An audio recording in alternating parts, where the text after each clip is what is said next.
আজকে আসসালামু আলাইকুম। পদ্মা মেঘনা যমুনা শৌখিন মৎস্য শিকারী পরিবার 37টি কাতল হয়েছে আমাদের 2400 টাকা টিকেটে। সাইজ খুব একটা বড় না, সাইজ ছোট, কিন্তু আজকে কাতলময় দিন গেছে। একটা এমন একটা চার বানাইছিলাম গত পরশু দিন, চারটা লাইভ আমি করছি, আপনারা দেখছেন। ছোট ছোট করে বল করছিলাম কালো, ওটার মধ্যে শুধু কাতল আসছে। আজকে কাতল ভিড়ছে 37 পিস কাতল আপনারা দেখছেন। টোটাল 37 পিস কাতল হয়েছে এবং একটা ছাতু আমি বানাই। ওই ছাতুতে আজকে অন্যরা অনেক কিছু পাইছে, কিন্তু আমরা শুধু কাতল হয়েছে 1 কাটা 2 কাটায়।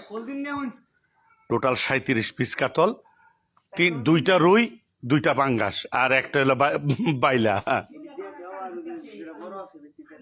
তো এই হইল আমাদের পদ্মা মেঘনা যমুনার সকলেরকে ধন্যবাদ সাথে থাকার জন্য। 37 পিস কাতল।